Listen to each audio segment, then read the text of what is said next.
कहते कबीर कबीर कबीरा, कहते कबीर कबीर। आज कबीर वाणी के माध्यम से हम घर के क्लेशों पर चर्चा करेंगे। घर गृहस्थी के अंदर क्लेश होना एक बहुत ही सामान्य और प्रचलित बात हो गई है।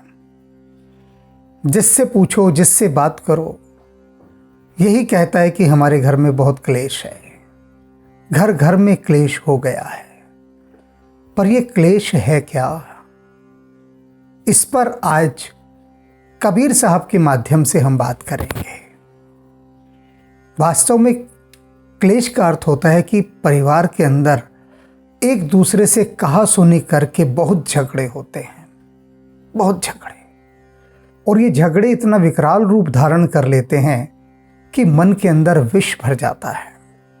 और यह जो विष है, यही क्लेश है, अशांति, कहा सुनी।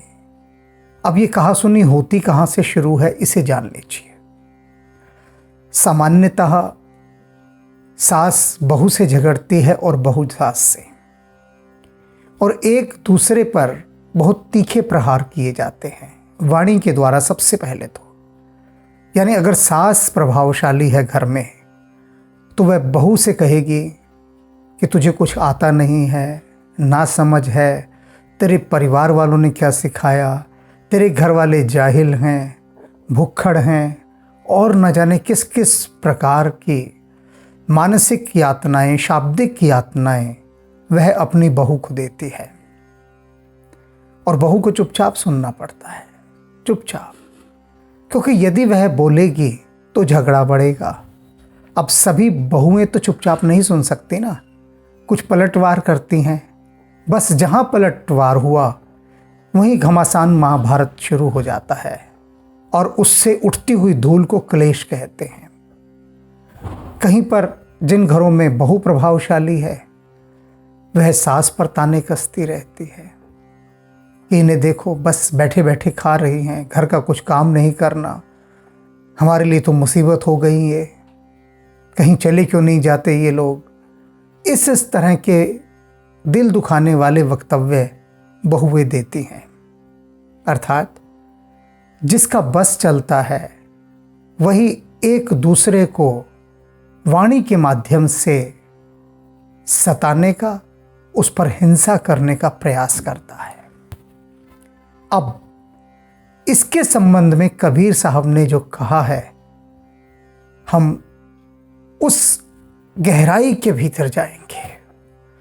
यदि आज कबीर साहब की इस बात को समझ लिया ना, तो घर में क्लेश बिल्कुल भी नहीं होगा। अभी मैंने कोई महान बड़े बड़े उदाहरण नहीं उठाए, आज सिर्फ साधारण सा घर गृहस्थी का उदाहरण उठाकर बात शुरू की है। एक आध महान उदाहरण भी उठाऊंगा, लेकिन पहले सुनते हैं कबीर साहब क्या फरमा रहे हैं। बोली एक अनमोल है,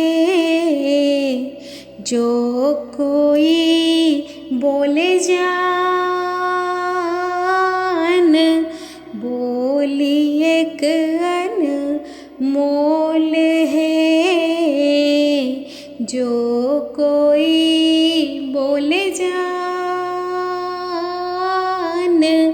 ही तराजू तोली के, तब मुख बाहर आन। कबीरा, तब मुख बाहर आन। कबीर साहब ने सीधे साधे शब्दों में, बिल्कुल सीधे शब्दों में इतनी गूढ़ बातें कही हैं कि उन शब्दों को यदि हम समझने पर टिक जाएं, तो अच्छे अच्छे डॉक्टरेट और पीएचडी करे हुए भी चक्कर खाने लगते हैं कि अरे कबीर साहब कितनी गहरी बात कह गए। वो तो हमें पकड़ना नहीं आता, कमजोरी हमारी है, हमारे अंदर इतनी योग्यता नहीं, इतनी प्रतिभा नहीं, इतनी क्षमता नहीं कि कबीर साहब ने जो कहा है और क्यों कहा है, किस लिए कहा है और उसी शब्द का इस्तेमाल क्यों किया, हम ये जान नहीं सकते, क्योंकि उतनी प्रतिभा हमारी तो है ही नहीं ना जितनी कबीर साहब की थी। लेकिन फिर भी गाहे बगाहे कुछ न कुछ पकड़ ही लेते हैं जाकर, दौड़ दाड़ कर कोई अर्थ समझ में आ जाता है। आज जैसे कबीर साहब क्या कह रहे हैं, बोली एक अमोल है। अब आप कहेंगे इसमें कौन सी बड़ी बात है, सीधी सीधी बात तो कही है। हाँ बिल्कुल सीधी कही है, लेकिन बहुत गहरी कही है। कहते हैं बोली, जो भी आप बोल रहे हैं, अभी हमने सास बहू के उदाहरण दिए, वह बोली थी। बोली क्या थी? सरेआम खंजर और तलवारें चल रही हैं, एक दूसरे को काट रहे हैं, लहू लुहान कर रहे हैं। ये जो जीभ है ना, इसकी मार तलवार से भी बड़ी होती है। तलवार का घाव तो भर जाता है, जीभ का घाव नहीं भरता। ये जीभ से निकली हुई जो गोली है, जो तीर है, उसका घाव भरने में नहीं आता, बस सब घाव भर जाते हैं, बोली का नहीं भरता। इसीलिए कबीर साहब कह रहे हैं कि बोली एक अमोल है, यानी जो भी आप कहते हैं, बोलते हैं, वह बड़ा अनमोल है, मूल्यवान है, महत्वपूर्ण है। और दूसरी बात क्या कह रहे हैं? अमोल है, यानी इसका कोई मोल नहीं है, फ्री में है। ये अमोल शब्द में देखो कितने गहरे रत्न छिपा दिए। एक तरफ तो कह रहे हैं अमोल है, माने क्या? मुफ्त की है, कोई मूल्य नहीं है इसका, कोई मूल्य नहीं है, अमोल है। अब हवा है, हवा अमोल है, अमोल माने अनमोल। हवा का कोई मूल्य है क्या? क्या किसी सरकार ने कोई टैक्स लगाया है? पानी का मीटर है, बिजली का मीटर है, कोई सरकार आज तक हवा का कोई मीटर नहीं लगा पाई, बना नहीं सकी, वरना लगा देती। कुदरत ने इसे अपने हाथ में रखा हुआ है। अगर आज ये भी सरकारों के हाथ में चला जाए तो सारे संसार की सरकारें इस पर भी एक मीटर लगा देंगी कि जिसने जितनी सांस लेनी है उतना वो पैसा देगा।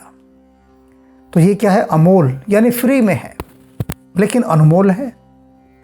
तो इसी प्रकार से जो बोली है, कबीर साहब कह रहे हैं ये बहुत मूल्यवान है, हालांकि ये मुफ्त में मिलती है। ये थोड़ी ना कि यदि आप किसी से मधुर वाणी में बोलेंगे, सम्मान के साथ बोलेंगे, प्रेम के साथ बोलेंगे, तो उन शब्दों को आपको खरीद कर लाना पड़ेगा। और गाली गलौज बदतमीजी के साथ बोलेंगे, उठ पटांग बोलेंगे, उल जुलूल बोलेंगे, तो वो मुफ्त में मिल जाएंगे शब्द। ऐसा तो नहीं है ना, सब कुछ फ्री में मिल रहा है।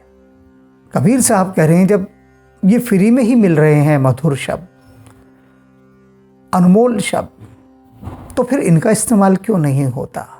होना चाहिए।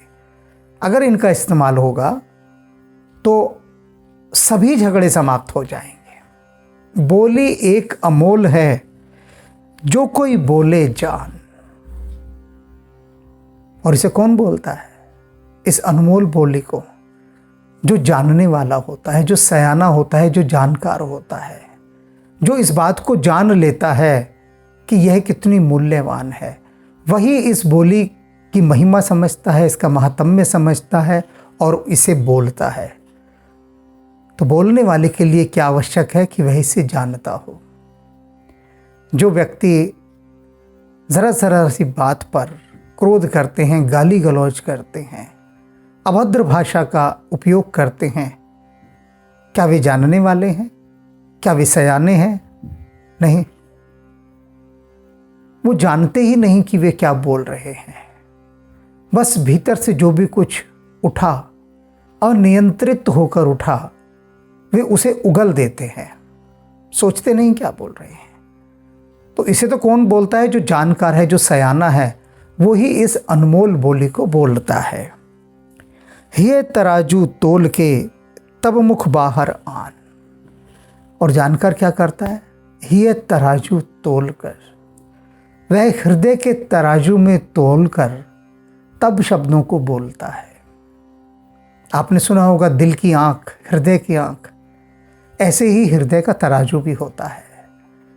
संसार के लोगों के पास बुद्धि की आंख होती है, लोग दिमाग से सोचते हैं, उनका ब्रेन सेंटर एक्टिव होता है, हार्ट सेंटर नहीं।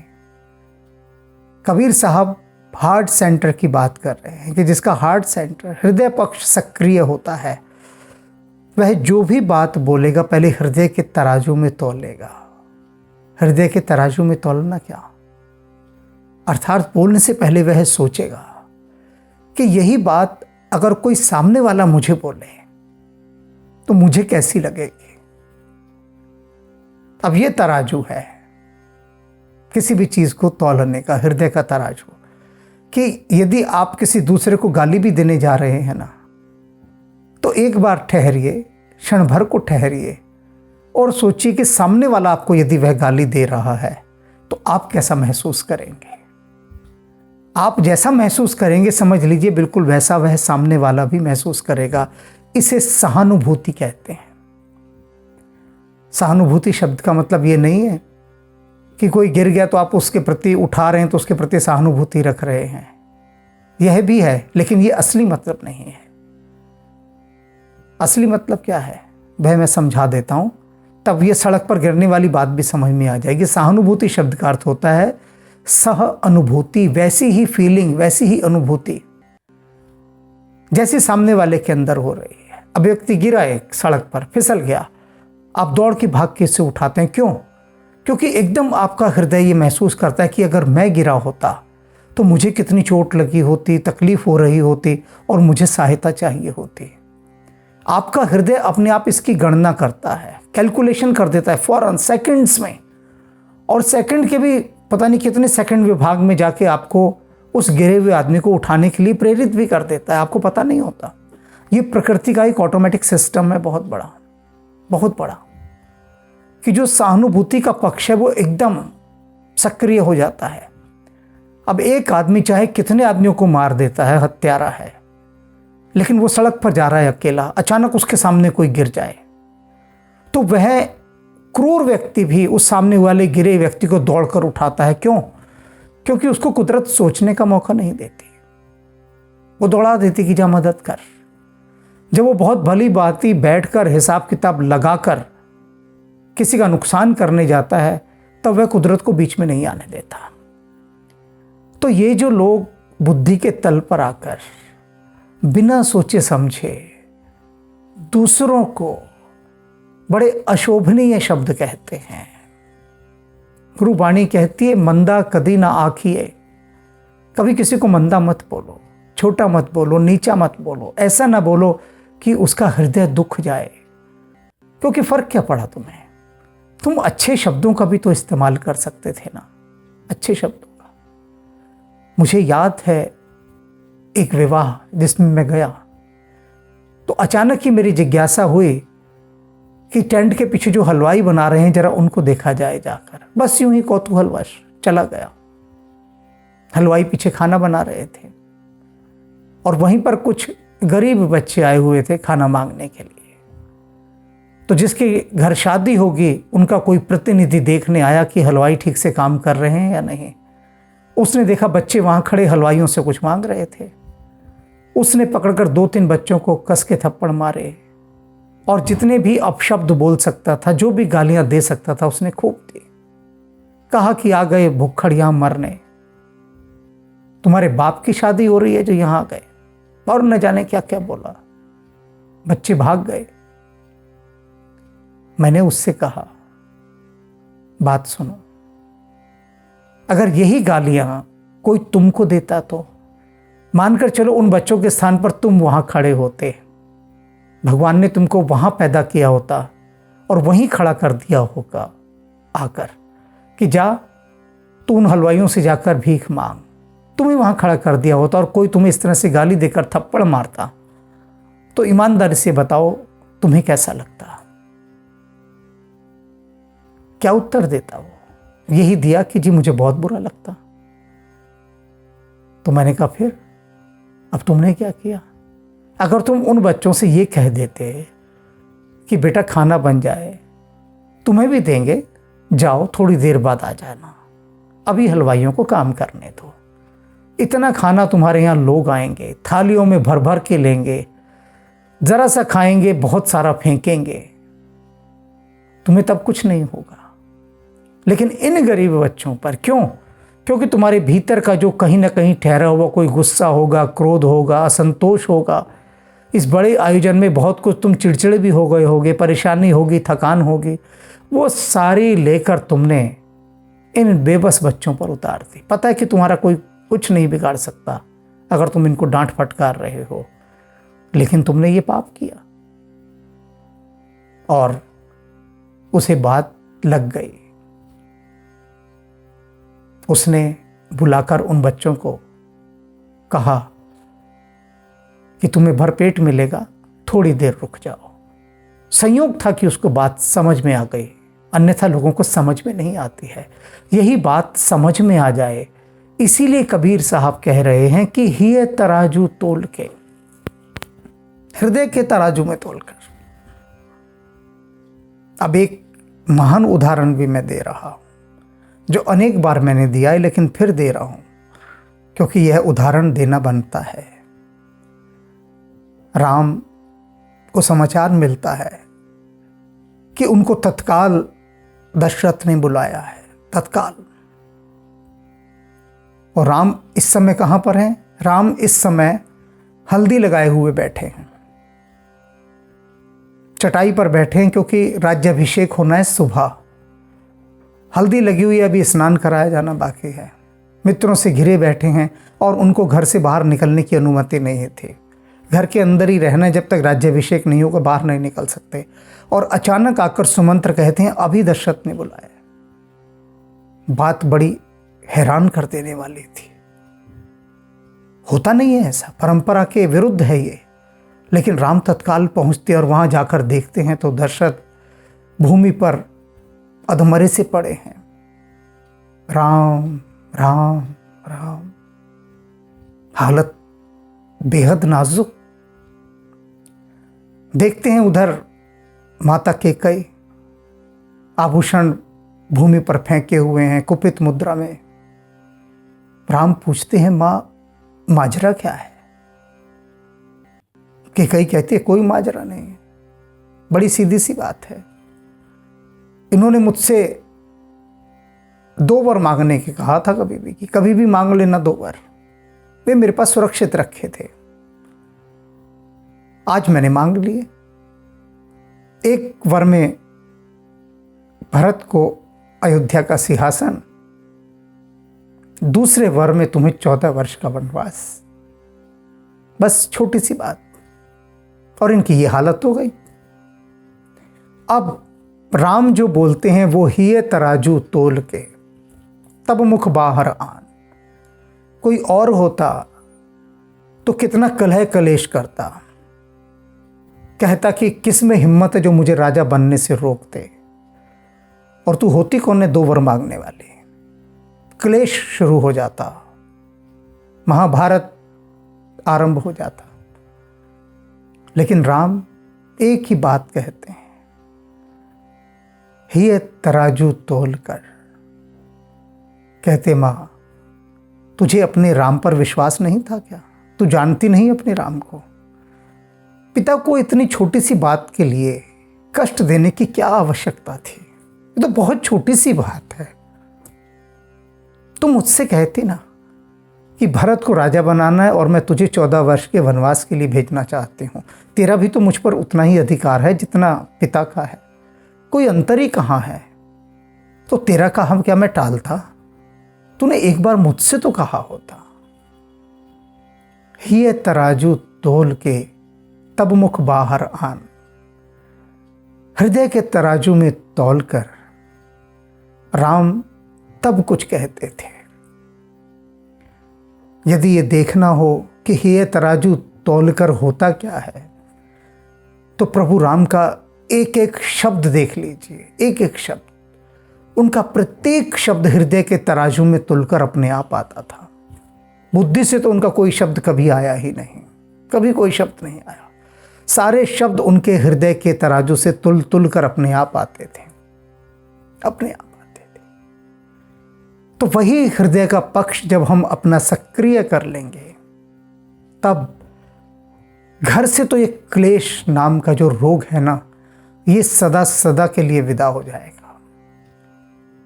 क्लेश एक मैन मेड बीमारी है, आर्टिफिशियल क्रिएट, जो खुद करता है इंसान। ये कुदरत की दी हुई बीमारी नहीं है, इंसान की खुद की बनाई हुई है। और इन बीमारियों की मूल जड़ ये जीभ है, ये ज़ुबान है, ये वाणी है। जब भी आप बुद्धि के तराजू से तौलकर कोई भी बात कहेंगे तो बुद्धि का तराजू क्या करता है? सिर्फ वही बात आपसे कहलवाएगा जिसमें आपका फायदा हो, दूसरी बात नहीं कहलवाएगा।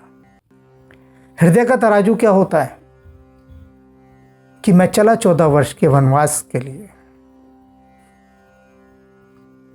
हृदय का तराजू क्या होता है कि भरत जाते हैं राम के पास कि भाई मैं तो आपके चरणों का दास हूं, यह अयोध्या आपकी है, आप लौट चलिए, आप लौट चलिए, आप लौट चलिए। मना मना के थक गए, सर पटक पटक कर थक गए कि भाई आप लौट चलिए। ये होता है हृदय के तराजू में तौलकर। कोई और होता तो कि सोचता कि चलो अच्छा है, राम 14 वर्ष के लिए गए, बला टली, बैठे बिठाए राज मिल गया। कि कई यही तो कहती है कि देख तेरे लिए मैं थाल में परोस कर ये अयोध्या का साम्राज्य लाई हूं, और तूने मेरे सारे किए कराए पर पानी फेर दिया। क्योंकि भरत जी बुद्धि के तराजू में नहीं तौल रहे, हृदय के तराजू में। अपने हृदय के तराजू को थोड़ा निकालिए, झाड़ फूंक कीजिए, धूल वूल साफ कीजिए उसका, और उस पर अब अपने शब्दों को तौलना शुरू कीजिए। न जाने कितने जन्मों से हृदय का तराजू ऐसे ही पड़ा है, सिर्फ बुद्धि का तराजू सक्रिय है। वो देखकर बात करता है कि बहुत अमीर आदमी है, प्रभावशाली आदमी है, तो इससे जरा सम्मानजनक ढंग से बात की जाए। कोई गरीब आदमी है तो चलो ये गाली गलौज निकाल कर उससे बात की जाए। बुद्धि तो ऐसे ही बात करती है। बुद्धि देखती हमसे कमजोर है कोई, तो चलो इससे बदतमीजी से बात करो। कोई हमसे ताकतवर है, हमसे ज़्यादा प्रभावशाली है, हमसे ज़्यादा अमीर है, तो चलो उससे आदर से बात करो। तो बुद्धि नहीं। अगर राम को अपने भीतर बुलाना है तब तो हृदय के तराजू को सक्रिय करना पड़ेगा, क्योंकि ना जाने किस वेश में नारायण मिल जाए। ये जो बात कबीर साहब ने आज कही है, इसे आप याद कर लीजिए, याद कर लीजिए, गा गा कर याद कर लीजिए और फिर से सुन लीजिए। मोल है जो कोई बोले जान, ही तराजू तोली के तब मुख बाहर आन, कबीरा तब मुख बाहर